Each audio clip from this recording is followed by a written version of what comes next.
All right, well, good afternoon. It is afternoon today. We're coming up on Friday.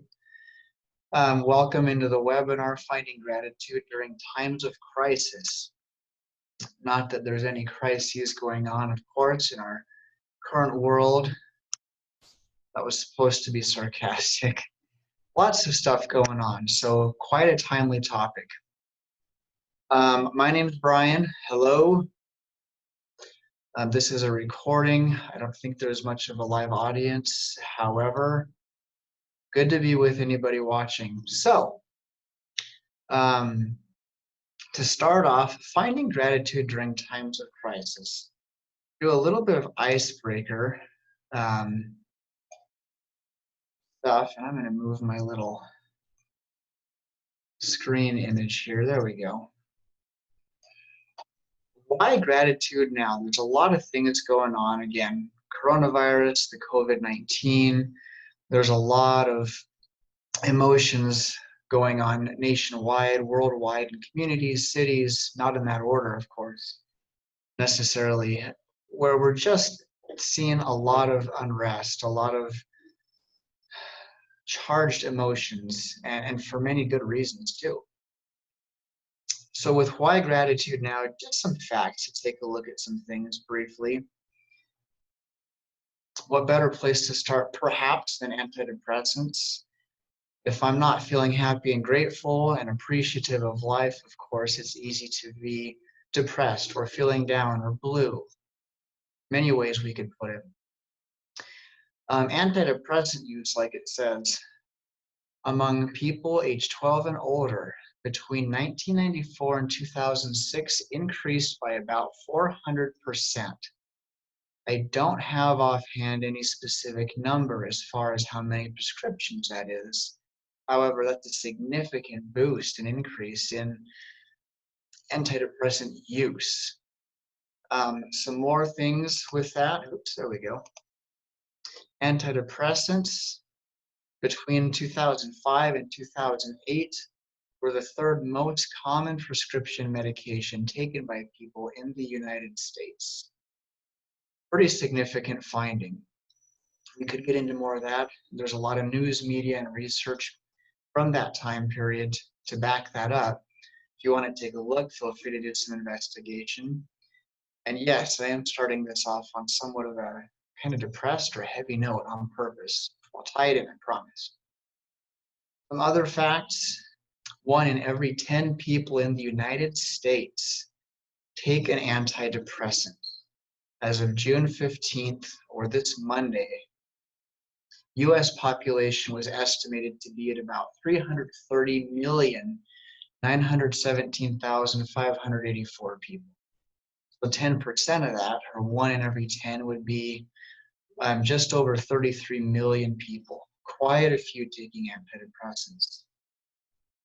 We look further, less than a third of people in the US taking a single antidepressant have seen a mental health professional in the last year.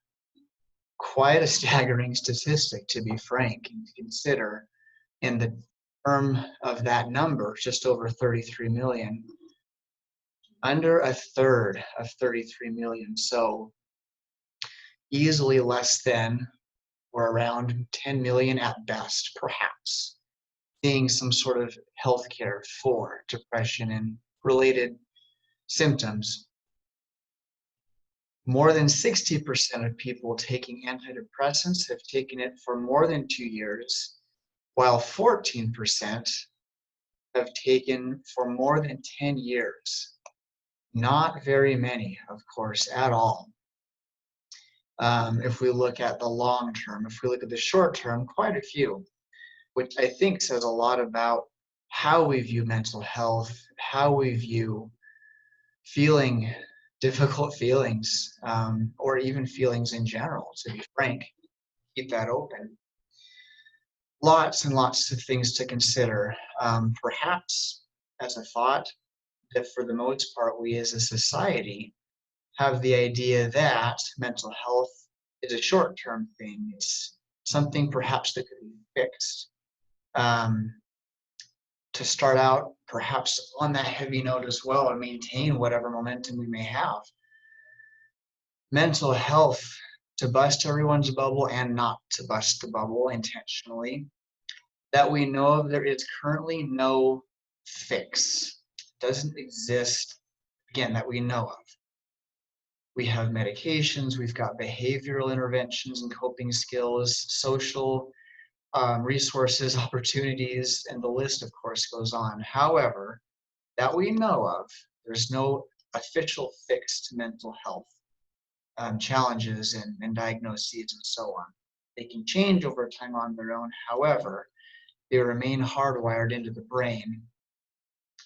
They're not just things that we can surgically remove or chemically make completely disappear. At least typically that's not the case. So interesting statistics so far on how we approach and view depression, things that are not pleasant, perhaps as we seek for gratitude, appreciation of things, and so on. We'll get more into that here. There's a little news article in BBC News, and there's a little video clip of that I wanted to share. It's brief, it's a couple of minutes. I'm going to put that up here and hope for the best in volume. Actually, I'm going to open it in a new tab, I think is what I'm going to do. So bear with me here. Let's see if this works. Dive into more current content, coronavirus, COVID-19, and so forth. Let's take a look here.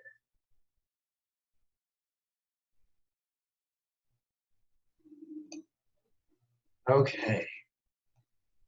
This is looking good.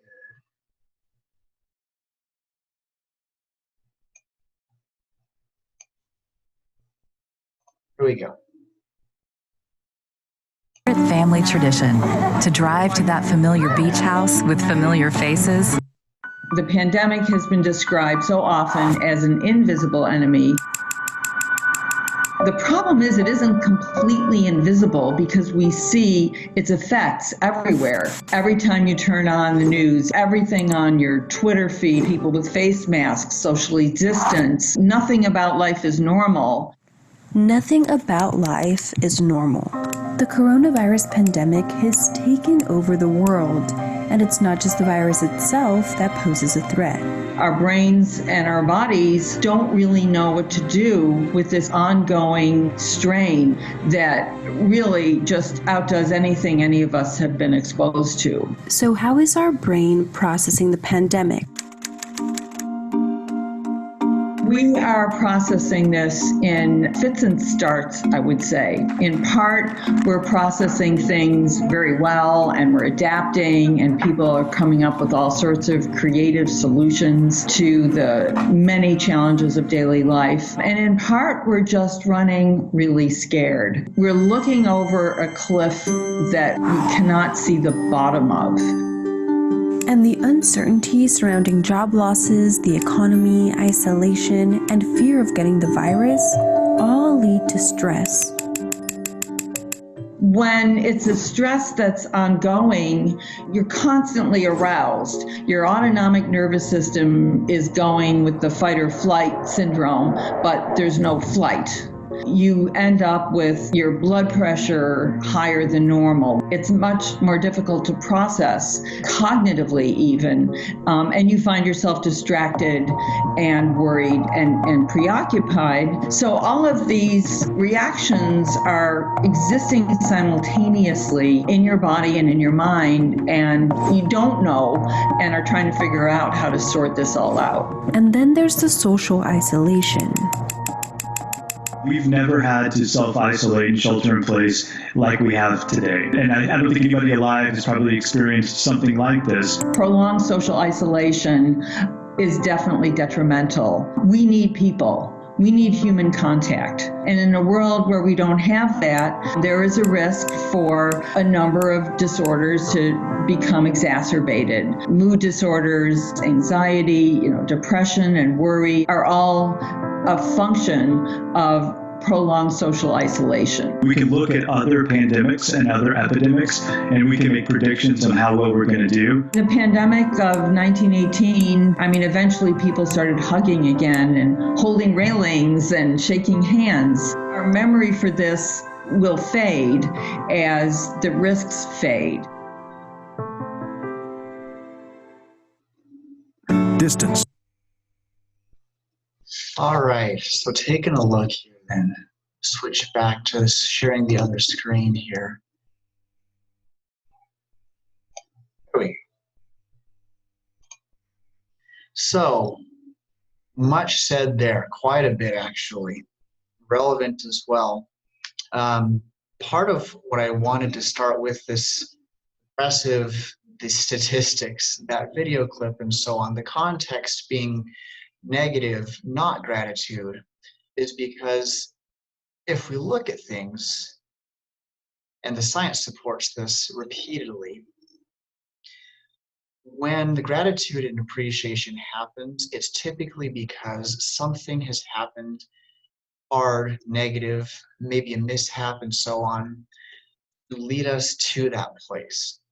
So as we pursue how to think about gratitude, part of that unavoidably is going to be taking a look at hardship, grief, bereavement, mourning, things like that, which we'll get into more as we look at definitions, and figuring out what that means, how to take it into account in daily life, and why. So, to move on just briefly, I would like to take a look and physically see what gratitude looks like. So, I'm going to switch over to Google, do a Google search for gratitude. I'll share the screen there too. Let's see, here we go.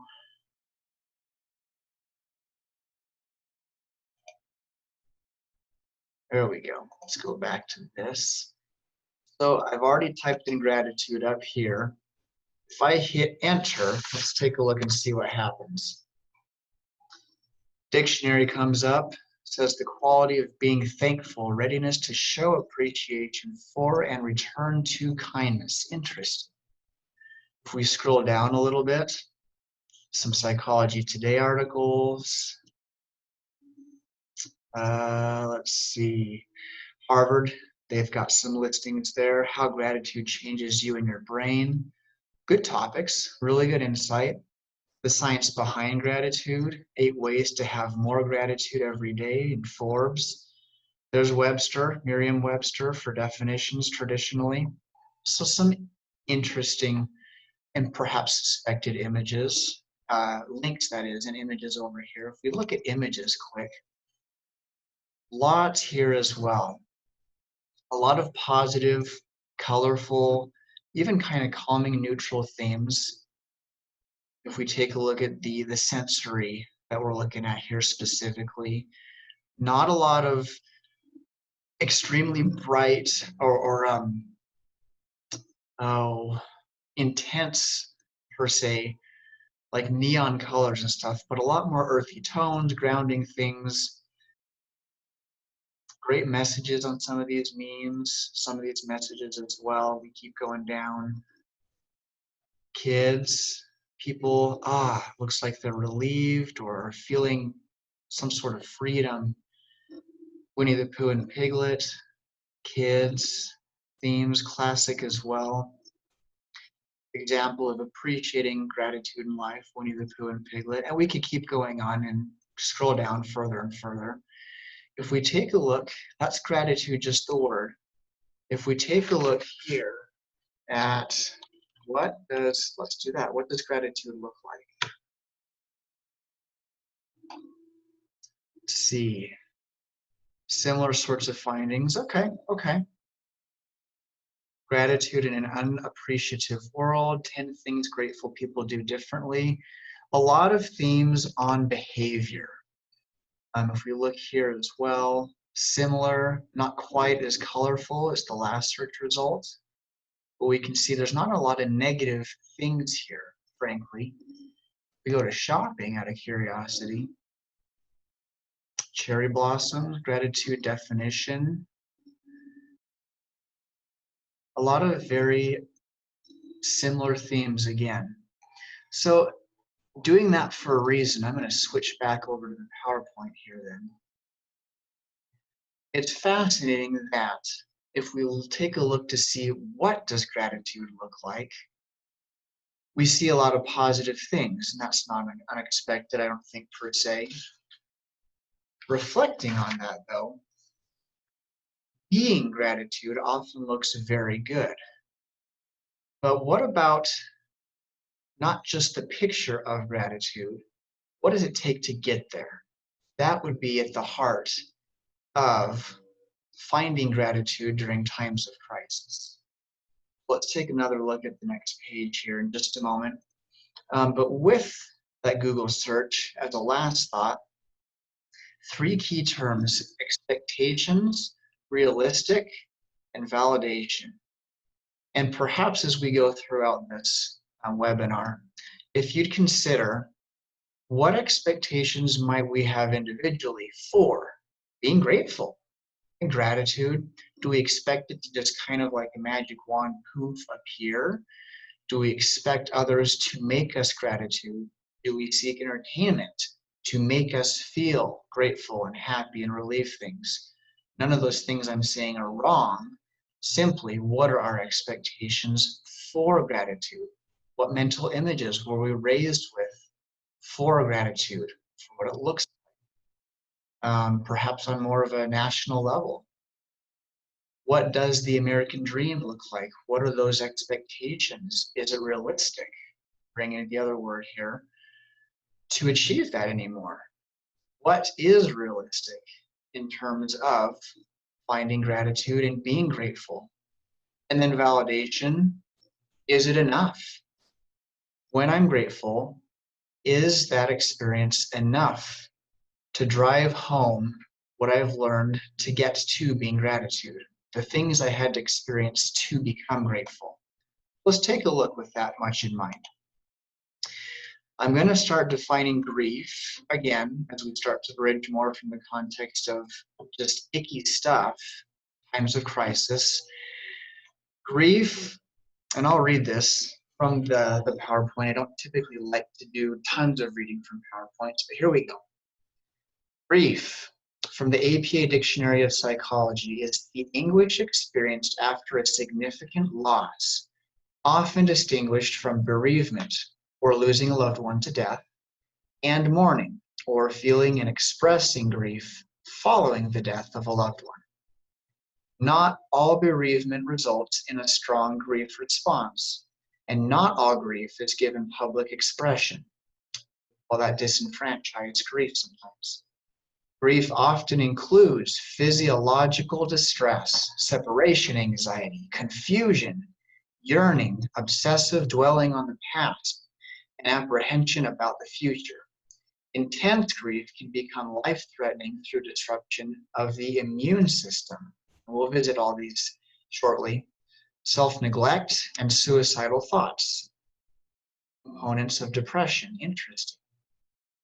Even some of those components of relapses in various contexts.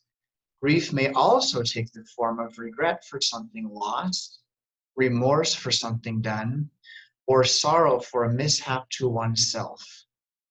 Very fascinating. And I bring that up because if we really look at the big picture of coronavirus, COVID-19, protests, whether peaceful or violent, all kinds of things, looting, there's a lot of political things going on. And we can get into all these emotionally charged discussions and topics. Grief. It's mass grief. We'll take a closer look at that here, but to bring it full circle. Bereavement is similar in establishing definitions to depression in that a person often experiences pain and distress and may or may not express this distress to others.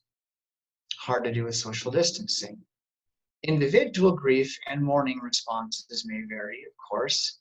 Bereavement, though, may also signify a change in social status. Interesting insight. Taking a look then at mourning, because these all tie into grief and complement each other. Mourning is similar to depression. There we go again, similar to depression, as it includes apathy and dejection, loss of interest in the outside world, and diminution in activity and initiative. If we were to look at the stages of grief and loss, referencing Elizabeth Kubler-Ross's work and her colleagues, the stages of grief include shock, in no particular order, I should say, shock, denial, depression, anger, acceptance, and there are others. There are 7 total stages of grief at present. I don't have a visual on that. However, things everybody's experiencing on mass levels typically when there are mass experiences of crisis. Coronavirus. If we take a look at that further, lots of people come, and I've seen this in the office, colleagues have mentioned it as well, and say, hey, I'm depressed.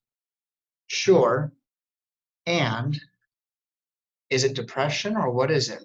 So in labeling things, traits of depression, because that's a stage of grief, super common.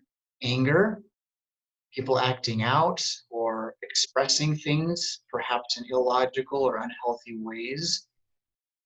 Generally speaking, that's another piece of it. Denial, if you try to convince people one way or another on whatever it may be, they may not be very open to listening or may decline to say that anything is wrong. Sometimes people take things to one extreme or another and say that it's not less intense, it's more intense, and people are missing that. All kinds of different shapes and forms. So, and I think I might have it on, there it is, right there. If we took a look and just kind of summarized all this a lot, there's a model I like to refer to, or at least an idea, called the 4 S's for balance. And that is this. If a person has a sense of safety, they don't feel threatened in any way, they're typically able to think logically, rationally, and respond rather than react repeatedly to the situations they're in, to the things that they're observing. If there's healthy structure, people's time is told what to do, their time is not telling them what to do. We all know that's stressful. If you lose a job, as an example, as a crisis, and I suddenly have all this free time, what do I do with my structure? It's not there. It can be very stress-inducing, and as a result lead to reactions, not logical, rational approaches to things. Stability, if that's threatened, it could be a person's ability to pay the rent or the mortgage 2 or 3 months from now. Am I going to have food on the table? Do I have income? Am I going to be able to socialize with people? Are my skills that I've invested in trade school or college or whatever it may have been to achieve, are they relevant? All these instabilities, big deals. And of course, supervision and or social support.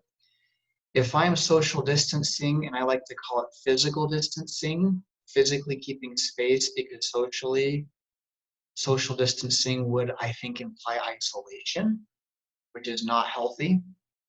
So if we're physically, or as we're saying in the media, socially distancing, what does that do to one's sense of social support? Reaching out to others without judgment for support. When all of these S's get thrown out of whack, what happens in the brain is very interesting. We'll get there in just a moment, because that's the key, a key in realizing and coping with crises and finding gratitude. We look further then, definitions. Let's go with gratitude. A moral value, an attitude, an emotion, a habit, a personality trait, a coping response. Not a destination, Interesting. Oftentimes, society tends to see, and the research would support this as well, that gratitude, joy, to list another similar term, appreciation perhaps, are seen as destinations. I'm going to challenge that and say they are not destinations. The ideas of what they should look like, our expectations, often give us an idea of what should be happening and what should not be happening. And from there, it's easy to form ideas of what's right and what's wrong. And then it becomes easy to shame, guilt, resent things, if not myself or oneself, all these things just because of expectations that we've got. Further looking at gratitude, positive emotional reaction in response to the receipt of a gift or benefit from someone. Holidays come to mind. Father's Day is around the corner here. 4th of July is coming up. Interesting.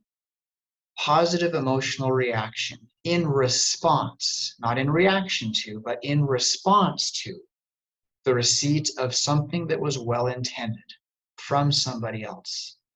Okay, so we're seeing some logical themes, not reaction themes, but some logical things as we're considering definitions on gratitude. Also, a state of phenomenon. Some would call that a state of being temporarily, or a dispositional characteristic or trait phenomenon. Those mesh, a state of being, even if it's temporary. If we take a look at resiliency as well, to see some overlap, because there is, the process of adapting well in the face of adversity, trauma, tragedy, threats, or significant sources of stress. Not arriving to a destination, it's how we get to a certain destination, is what their science encourage or suggests, and what these definitions by verbiage are implying, is at least as it appears. What else about resiliency? As much as resilience involves, quote, bouncing back from these difficult experiences, it can also involve profound personal growth. Therein, perhaps the idea of you can't appreciate the sweet until you've experienced bitter. Food for thought, okay. Being resilient doesn't mean that a person won't experience difficulty or distress. So if we're pursuing the idea of something like joy, gratitude, appreciation, and so on, it doesn't mean that it's supposed to be rainbows, unicorns, sunshine, and so forth all the way there. You can't appreciate something that's positive unless there has been some sort of blood, sweat, and tears, often as it's said, to get there. Ask anybody who's graduated from college or from grad school or gotten their doctorate degree or grade school, who's made significant efforts to achieve something in life. Was it easy? No. Usually it was quite hard, and a lot of sacrifice was put into it. And now I look back funny and say, I'm so grateful that I was able to have those experiences to get where I am now. Fascinating. On wedding days, on other occasions, birthdays, anniversaries, holidays, even sometimes on difficult dates where somebody may have been lost or a crisis happened in the past, we often hear people saying, had it not been for that, I wouldn't have what I do now or see things the way I do. So perhaps gratitude does not look like that idea of rainbows and sunshine and unicorns and so on. Perhaps it looks a lot messier than is comfortable to visualize. And it's not a destination. It's something we work towards being. Fascinating idea. Let's take a look. If we look at the psychology of survival, a few key points here. There are two parts of the brain I love looking at, and I do this in many different settings, daily even, because it makes sense. The primitive and the executive minds. Two things to know for context. Number one, the primitive brain located right here, operates per the science at a rate 300 times faster than a person's rational and logical brain. Other key points about the primitive brain: it's the first stop information makes every single time it enters the brain. It's also home to this mechanism we often refer to in the science as the fight or flight mechanism. That also includes the freeze and or fawn mechanisms. So fight or flight is when the brain is hyper aroused or overstimulated.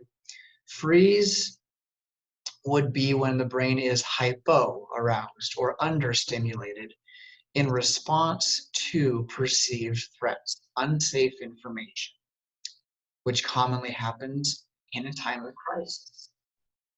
And look at the current situations we're in worldwide here. Pick your country, but in the US at a minimum, when people first found out that we're going to be not going to schools, working from home, all these shifts in those S's that we just talked about, structure, stability, safety, supervision, social support, and so on. Did people logically respond, or was it more of this sort of reaction? Probably more of a reaction on individual, family, community, city, state, national, worldwide levels, and at different rates as pandemics traveled, or the coronavirus traveled across the globe. The point being with this part of the brain, it communicates quickly because that enhances our chances for survival from a survival standpoint. The faster the brain can communicate relevant information, the faster actions can be taken. So if I have something coming into the brain that's coded as a threat, red flags, maybe the alarms are going off, the brain will automatically, subconsciously, without checking with my conscious, activate fight, flight, freeze, or fawn, and react to whatever threats information is presenting. React meaning it's going to fight, I'm going to react by fighting through it, or flight, running away, getting away from it somehow, the threats, or I'll freeze on the spot and won't do anything because I don't know what to do. What am I going to do? The other one is fawn, which means I will seek essentially whatever it takes to stay in certain relationships, whether with people, services, or objects, to feel some sense of safety. I will fight, flight, or freeze, perhaps is a better way of saying it, stay in a relationship with somebody or something so that I can feel safer and like I'm more in control of the situation. With codependency quite a bit, the fawn response or reaction. So there's some context. Let's take a closer look then at the executive brain, which is right here. That part of the brain, two things. One, it oversees rational thought, which means it's the place in the brain where a person organizes, prioritizes, schedules, plans, practices conscious inhibition, those sorts of things.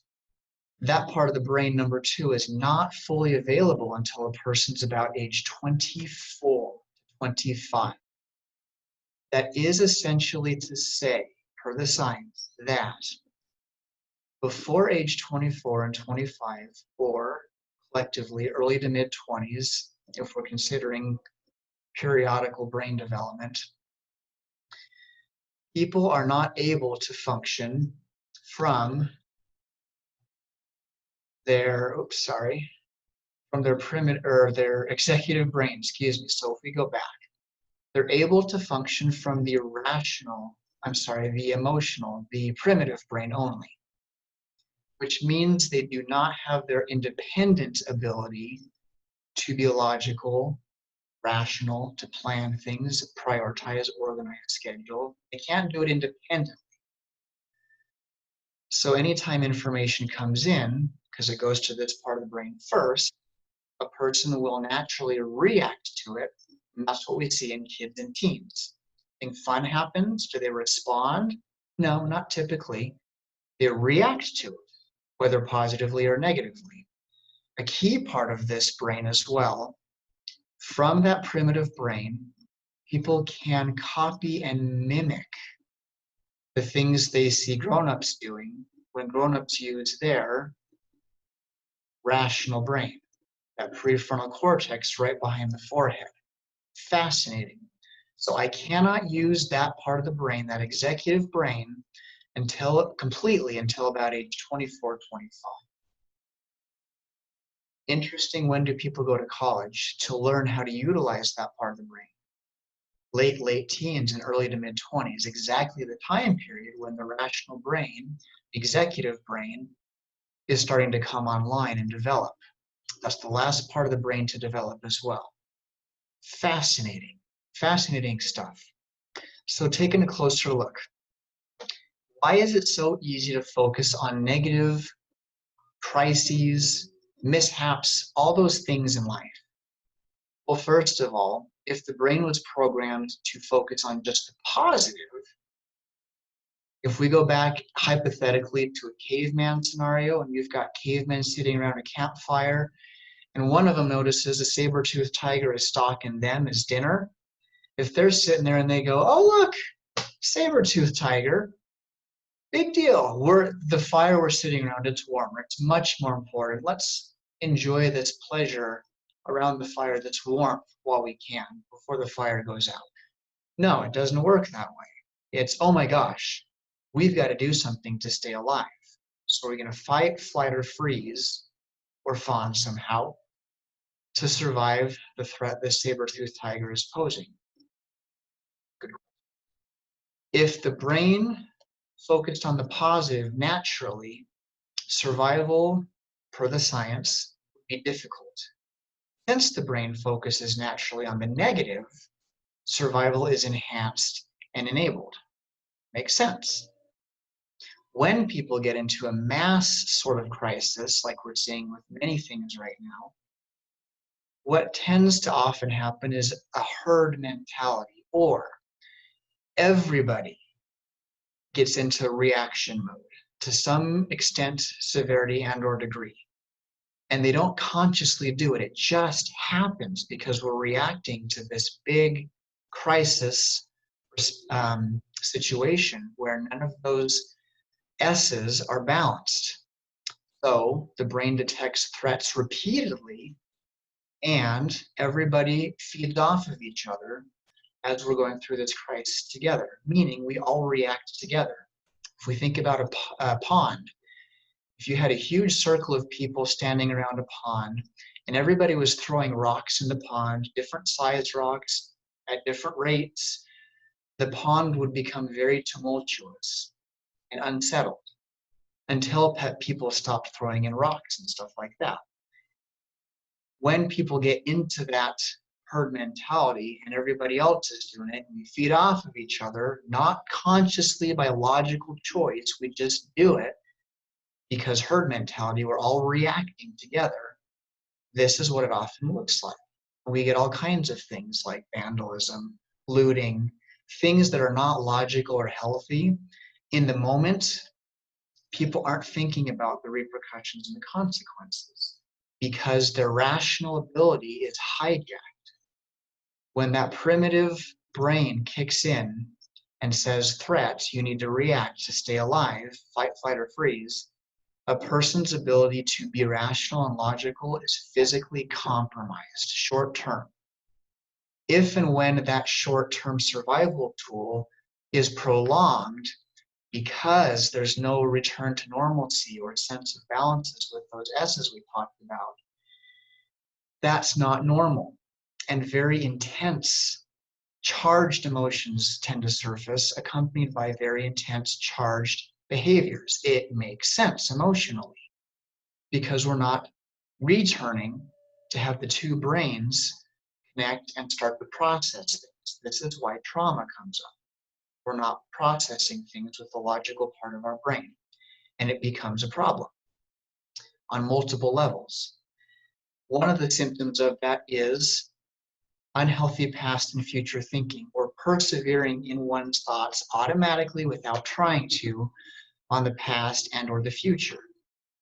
If there were threats in the past or threats that I see in the future, the emotional, that primitive part of the brain will jump and try to time travel, if you will, into the past to neutralize those threats that are perceived, or into the future to do the same. And the brain tries to neutralize those threats in the past or the future, or live in the past or the future. Those are false realities. It can't be done. And as a result, it perpetuates the reactions that people are having, the fight, flight, or freeze. It's a breeding ground, in short, for stress, anxiety, depression, grief, loss, trauma, and so on and so forth. And it's a nasty cycle that we can't consciously, logically see until we start to be calmed down, get some sort of semblance of balance and so on back in life. Then our brains can naturally start being logical again and process this without reacting. And that, I am submitting, per the science as well, is what it would mean to be grateful, to find gratitude in times of crisis. Getting the brain back into a rational state of function, focusing on the facts, positive and or negative, and giving those honest, open thought. I have listed here accepting versus agreeing because in doing that, people don't have to agree with one another to respect one another, accepting one another, that is. People also don't have to, vice versa, accept each other to agree with one another. Yet, going back to expectations, that's what the reaction, the knee-jerk is. If you want my attention when I'm in survival mode, that primitive brain, I have to stay alive because things are out of balance and things are threatening. Threats, life or death, my sense of self, my sense of identity, health and well-being, relationships, all those things are umbrella terms for what threats are. That doesn't mean that I have to accept and agree with everybody around me, which is a lot of the things that we're seeing in the lootings, the riots, the protests, and so on. You don't have to accept to agree. You don't have to agree to accept. It's not a tolerance thing either. It's a fact. I can accept and respect somebody as a human being while disagreeing with their opinion, and we can coexist in that space. Is it the right time for that to happen all the time? No, there's a time and place for those discussions to occur. That doesn't mean that people cannot accept if they disagree. If I agree with somebody's opinion, fine, but I disagree and do not respect what they as a person may be standing for, I don't have to respect and accept that, but I can still agree with, and so on and so forth. It goes both ways. But in that primitive brain, when we're reacting in crisis, the expectation that we don't consciously try to have is that everybody around me has to both accept and agree with me in order for us to get along. That's not a fact, though. It doesn't have to be that way. Rational thought, executive brain, helps the brain come back to that place where we can accept, even if we disagree, or where we can agree, but we don't necessarily accept. So, with that said, perhaps to recap a bit, one of the worst combinations that we can socially get into is having charged emotions with logic and rational thought presented to us, or logic and rational information presented at the wrong time. It's done at the wrong time in the wrong place. Like if I go to a protest as an example and try to present research on, hey, this is what we need to do, where there's a lot of charged emotions, is there a good chance it'll go over well? Probably not, as a fact, based on how the brain works. In the interest of time, I'm going to skip a little bit ahead here. There's a video there you're welcome to take a look at. The key being, as people as well, when we're in the primitive brain, we look for intense experiences. We seek them without thinking about it. Intensity. When what healthy looks like, what gratitude looks like, what being rational and well-grounded, healthy-minded is consistency. The problem is, for the primitive brain, consistency is not glamorous. Consistency is brushing your teeth every day, twice a day for 2 minutes.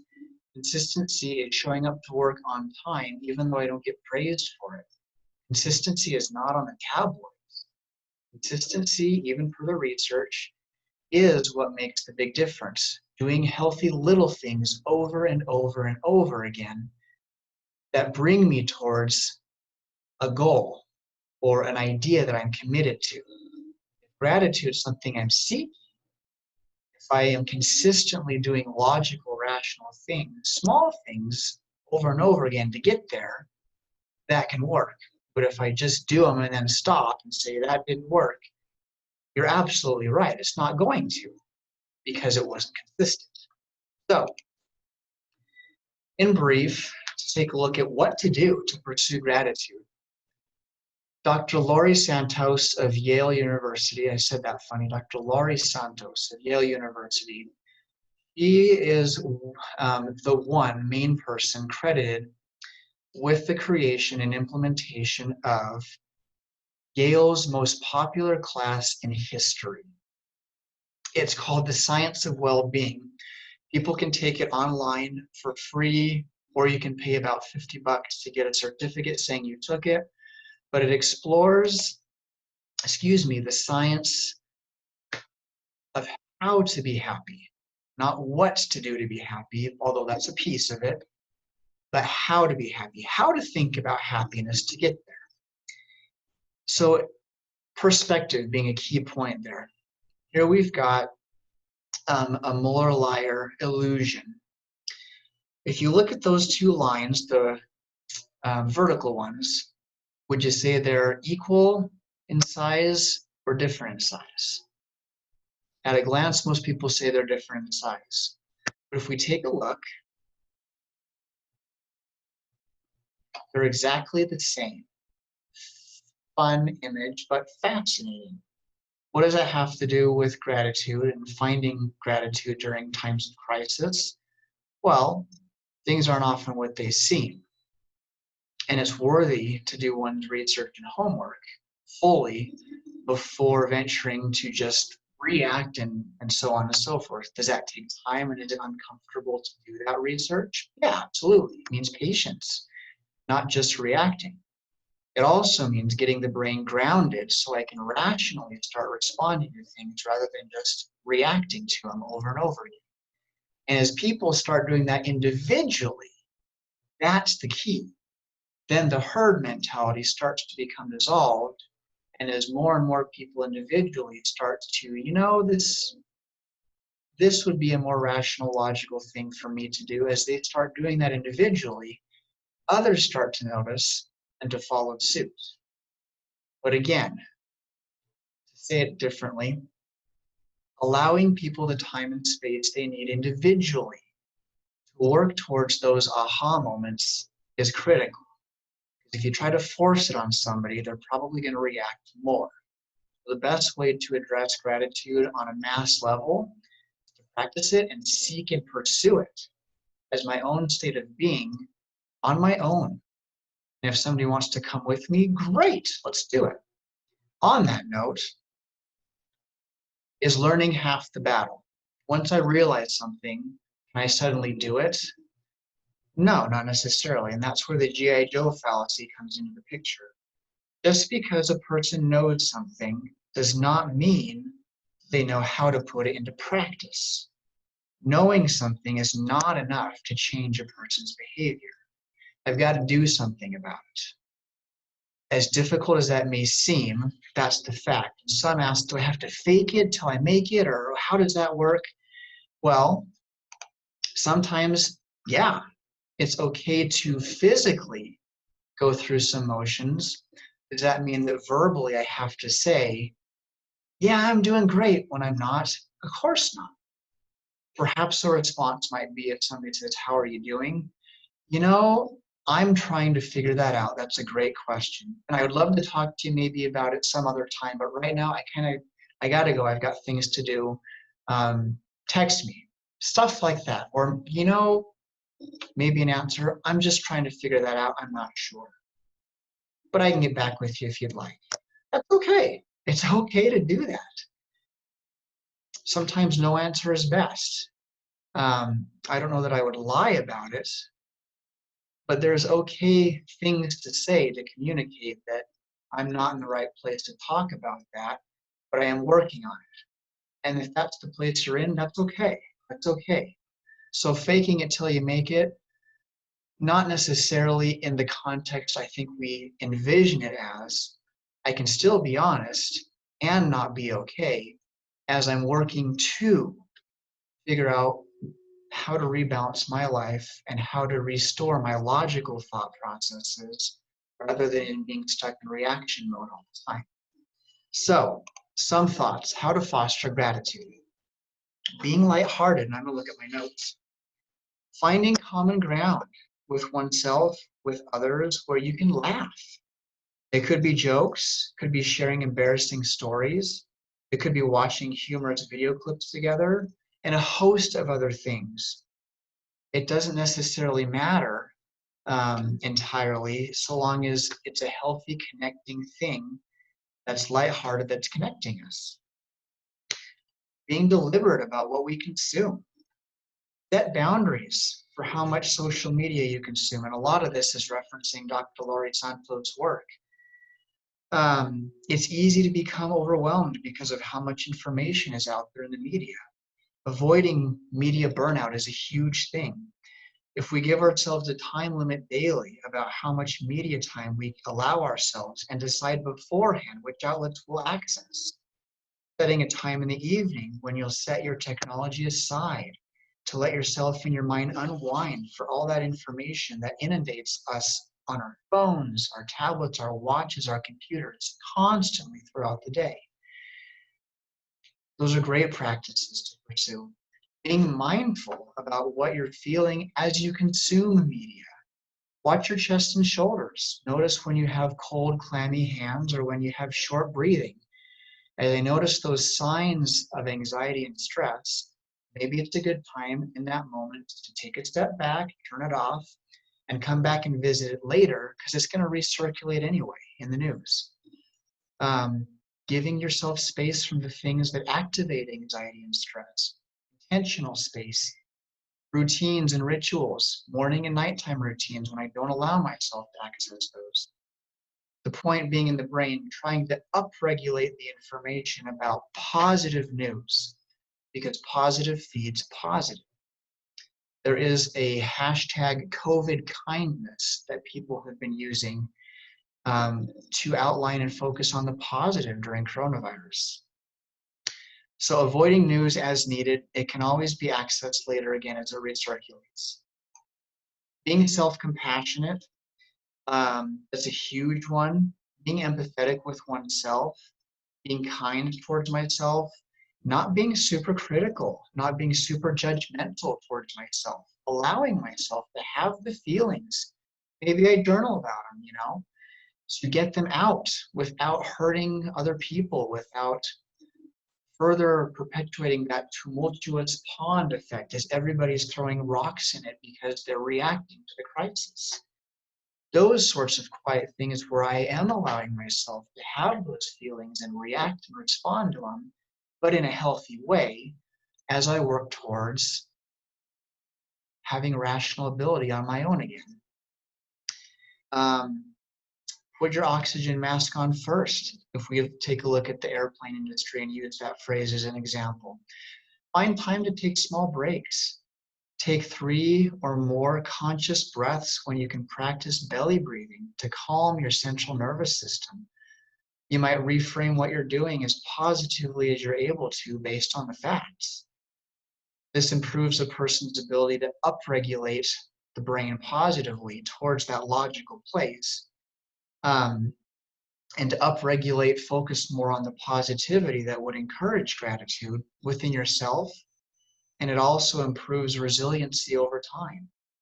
Meditation is a huge coping skill with high stress and burnout, and it facilitates grounding the brain to become more rational again. The research does suggest that by doing meditation, I'll just read it here too.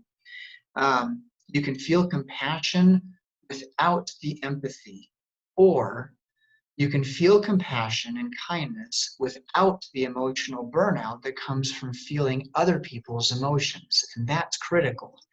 Some good meditation outlets, loving kindness meditation, also called metta. It focuses on working to practice compassion. And if you were to Google metta or loving kindness meditation, you'd find all sorts of things. And there's a link to that later in the presentation here. I'm going to move on here, actually. Being physically alone, yet not socially alone. Building upon the technology we've got, building it into our lives. Communicating by video for casual or meaningful conversation. Interacting that way is almost as good as actual interaction, according to the science. Taking part in online meditations and mindfulness activities, online yoga classes, participating in these with friends, family members, or colleagues are great things to do when they're available. If not, maybe I put in a recording. Sure, it's not real time, yet the brain interprets other people that I'm watching as interaction and connection. Other thoughts, successfully failing. I'd like to take a step back quick before I go there. Yeah, but being physically alone yet not socially alone, and successfully failing, a bridge between those. If you've been laid off, know that it's not you. Everyone is stressed out right now. We're in a pandemic. There's a lot going on. People are graduating from school and they're struggling with what to do because of limited opportunities. How we cope with stress one day to the next changes, and that's okay. One day might be harder than the next, and that's fine. Give yourself, again, the same self-compassion and empathy that you'd give to a friend if they lost their job. Lower productivity would be the temporary norm, and that's okay. That's okay. It's not that you woke up and chose this, it just happened. There's also a mental trap many of us adhere to here, and it's that being productive trumps mental health. It's backwards, according to the science, or mental health care enhances and increases meaningful productivity. Focus on how you can reduce your anxiety, how you can meaningfully connect with people. Get a little bit of exercise regularly. Give yourself a break again from that self-guilt. It's not you, it's everyone. If you want to enhance your productivity, give yourself some time and space to work on your mental health first. Consistently, in little increments here and there. With successfully failing, I'll go there here. Identifying opportunities a lost job can enable you to pursue. Did you fire yourself? Likely no. And if you did, maybe it was because you had good reason to do so for survival, to promote others' health, safety, and well-being. Fine. That's okay.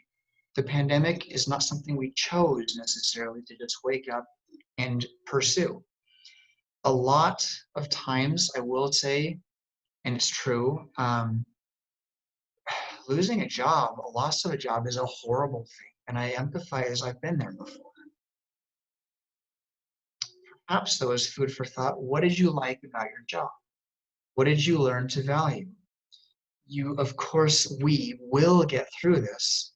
Perhaps take some time to do some soul searching. Not that we haven't done that already, but really. Utilize what we call time affluence. That is, rather than wonder what to do with the extra time, fill your time windfall with things like journaling about what you value and find meaningful in the workplace. Consider how you might apply those insights into your work and where you could take those applications in the career field. Moving forward with some other common questions and thoughts, being positive being positive for kids. If you give kids a routine, a regular and consistent structure, kids need this because they do not have the mental capacity to organize their own time. That's because of brain development, which we discussed earlier. Set up play dates on video calls where multiple kids are doing the same thing and they can watch each other paint, throw a ball, do somersaults, all kinds of things. Inform kids about the positive things you see in the news. Be calm in the storm for your kids, or as some say, be the calm. Easily said, I get that, but if we're consistent and proactive, little by little, increment by increment, we'll get there. Let them see your calm rather than your crisis. Some say, be fluffy with them. Listen to understand instead of listening to reply, as Stephen Covey has put it. The Happiness Lab as a resource has some good suggestions and resources to support that, If we're to create positivity in quarantine, pursue new hobbies, games, and other fresh starts. Form new creative habits. Have everyone find 3 positive things they're thankful for and share those one with another. Learn to dance together as a family. Have game nights or have an at-home karaoke night. Things maybe that are a little outside the norm, that are a little emotional, a little emotionally vulnerable, but that's the point. Create positivity in that vulnerability, frame those sorts of things as positive, and make good memories out of them. Nostalgia and focusing on the past, if it's positive, is a super great coping skill in times of crisis to develop positivity and gratitude. Sleep is a huge one. In short, explore with and create consistent sleep hygiene. Have a nighttime and sleep routine and ritual.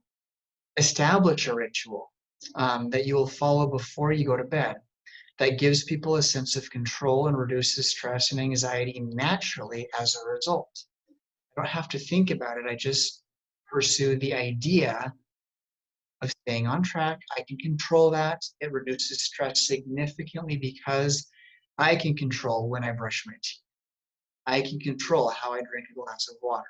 It may not seem like much. It's those little things again that really make the big difference. Consistency, not intensity. Mike Norton and Francesca Gino, I think they're Harvard professors off the top of my head, have really good information, and of course, Prolari Santos, on rituals, the power of rituals. Ground yourself as part of your sleep hygiene using sensory things like scented lotion, essential oils, a fan in the background, or other white noise that you can really focus on to get your head into the moment, out of the past and out of the future. Limit how much stimulating material you look at before you go to bed. It's highly encouraged per the science not to look at screens of any sort for at least 2 hours before you go to bed, because screens stimulate by nature of how they emit light and so on. You might limit how much stimulating material you look at before you go to bed. I said that. Put some distance between you and your phone. Replace the habit of using your phone with something like a book, meditation, or other low stimulation activities. Making tea, taking a bath, reminiscing on the day, playing a game with somebody, like a low-key card game or something, whatever it may be. If you wake up at night, do not stay in bed trying to fall asleep for more than 20 minutes. At about 20 minutes, get up and out of bed to disconnect from focusing on trying to go to sleep. Maybe reminisce on some healthy pastimes, favorite fishing trips, stuff like that that you had with good friends that was really meaningful to you. Do something quiet like taking a few intentional breaths of night air, reading a book. You might use heating pads on your tense muscles or on your hands and feet to help open those blood vessels and capillaries. Because speaking of faking it till you make it, if you can do things like these or like that, where the body is starting to calm down, kind of like rolling a car down the hill. If it wouldn't start when I tried to start it on flat ground, you can sometimes turn the car over and turn it on by rolling it down a hill. Or physically, if I can start doing things that would lead me towards gratitude, calmness, relaxation, and so on, the brain will jump on board and follow suit. Just like if I roll that car down the hill and then turn it over as it's rolling, it could turn on. So if faking it till you make it in that sort of a sense, absolutely. What else? You might make your bed again. You might take an intentional drink of water very slowly, focusing very much on what the drinking experience is like. Then try going back to bed. Also have a really good morning routine where you do a mind dump on things that you might be concerned or worried about, goals for the day, expectations that you might have. Why? If we can dump that stuff out before those expectations are activated by stress in my environment, I've already started coping with stress before I even get there, and that helps perpetuate being grateful for the challenges as they may come, because I've prepared myself to respond, not react to them. Beyond that much, the overarching goal of when you're in crisis, calm your central nervous system. Activate your parasympathetic nervous system. Do things like deep breathing. Some like to do progressive muscle relaxation, connecting with people with whom you can talk and share feelings, or even share feelings with. In times of crisis, make sure and realize that in following protocols, you are contributing to the well-being of everyone overall by supporting a mass movement towards calming the central nervous system. That's what it's all about. Invest money that you could save in serving others, doing kind things, buying food going out, investing in the economy that way.